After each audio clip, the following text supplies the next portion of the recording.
नमस्कार दोस्तों, व्याकरण के ज्ञान में आप सभी का बहुत स्वागत है। आज हम बात करेंगे वर्ण विचार के विषय में। वर्ण विचार को समझने से पहले एक छोटा सा उदाहरण ज़रूरी है। हम उस उदाहरण के माध्यम से वर्ण को समझ सकें कि वर्ण किसे कहते हैं, वर्ण है क्या। जिस प्रकार एक भवन के निर्माण के लिए ईंट की ज़रूरत होती है और ईंट से ईंट जोड़कर ही एक भवन का निर्माण होता है, उसी प्रकार ध्वनि से वर्ण, वर्ण से शब्द और शब्दों से वाक्य और वाक्य से भाषा का निर्माण होता है। अर्थात भाषा की सबसे छोटी इकाई वर्ण कहलाती है। इसे तोड़ा नहीं जा सकता, इसलिए इसे अक्षर भी कहते हैं। उदाहरण क, ग, प, आ, री, ए। वर्ण के कितने भेद हैं? 2, स्वर और व्यंजन। हिंदी की वर्णमाला में 11 स्वर हैं और 33 व्यंजन। स्वर किसे कहते हैं? स्वर बिना किसी की सहायता के बोले जाते हैं, जैसे अ, आ, छोटी ई, बड़ी ई, छोटा ऊ, बड़ा ऊ। व्यंजन को बोलने के लिए स्वरों की सहायता लेनी पड़ती है, जैसे क, च। ये क जो है अपने आप में नहीं है, इसे पूर्ण करने के लिए स्वर की सहायता पड़ती है। इससे आधा क, धन, अ मिलकर क बनते हैं। स्वर के प्रकार। स्वर कितने प्रकार के होते हैं? 2 प्रकार के होते हैं, ह्रस्व स्वर, दीर्घ स्वर। ह्रस्व स्वर के अंतर्गत 4 वर्ण आते हैं, अ, छोटी ई, छोटा ऊ, री।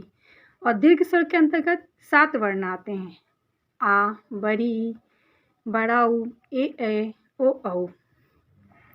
ह्रस्व स्वर को बोलने में बहुत कम समय लगता है, जबकि दीर्घ स्वर को बोलने में दुगना समय लगता है। स्वर तथा उसकी मात्राएं। व्यंजन के साथ स्वर का जो चिन्ह लगता है उसे स्वर की मात्रा कहते हैं। स्वर की मात्रा जैसे बड़ी ई।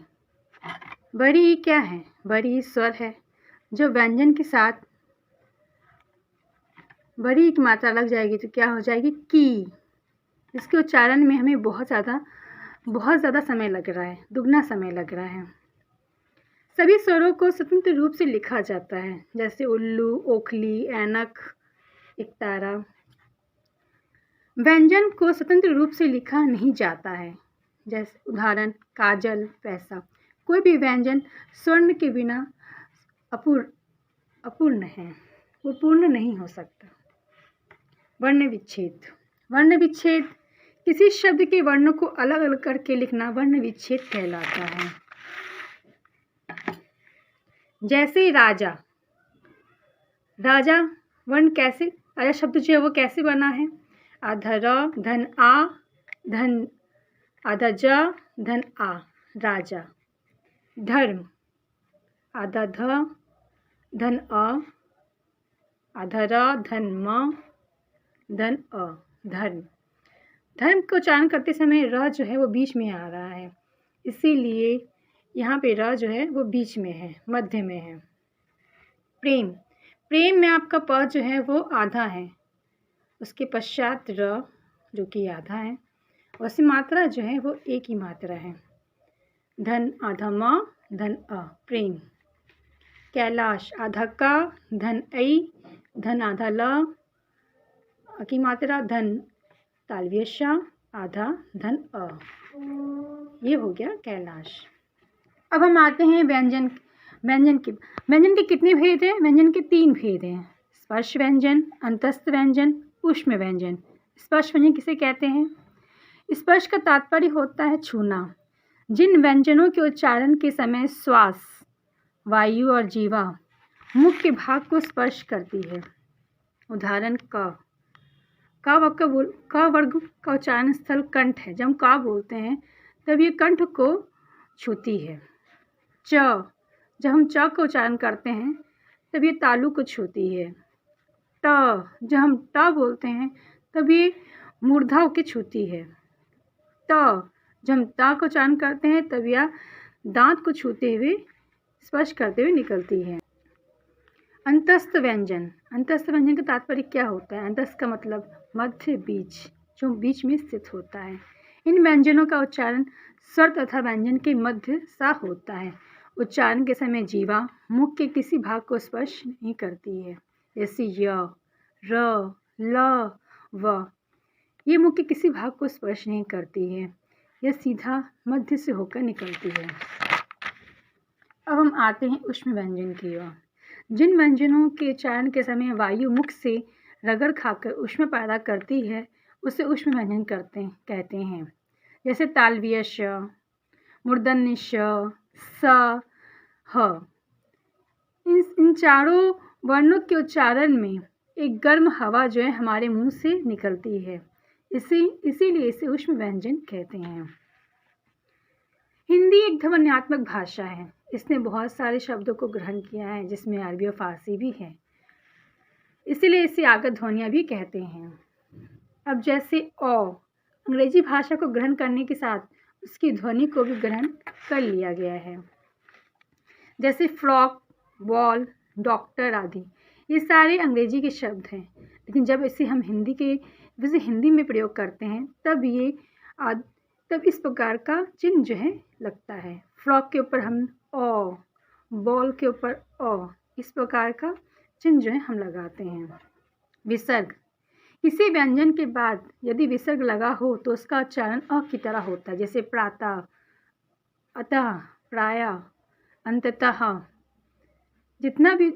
जितने भी शब्द हैं इनका उच्चारण करते वक्त अ जो ध्वनि निकलती है। हलंत, जब व्यंजन वर्ण स्वर के बिना लिखे जाते हैं तो हलंत का प्रयोग होता है।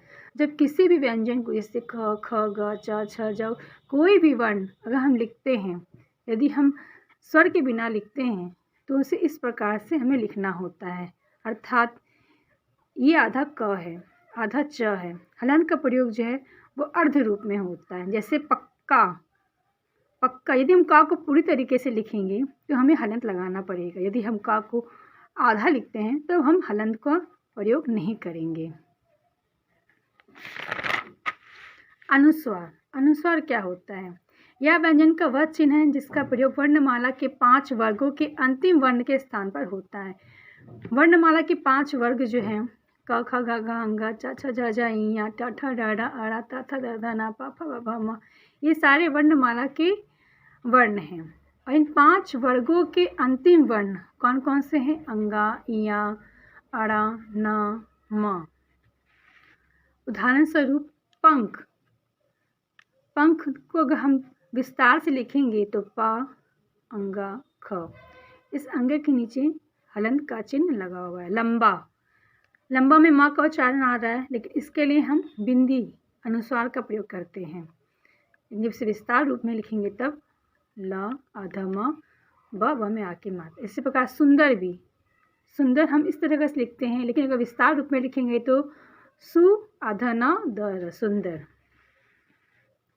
अनुनासिक, इनका उच्चारण नाक और गले दोनों से होता है, जैसे चांद, आंगन, गांधी।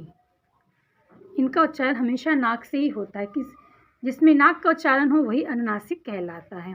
वर्ण संयुक्त किसे कहते हैं? इसे संयुक्ताक्षर भी कहते हैं और इसे संयुक्त वर्ण भी कहते हैं।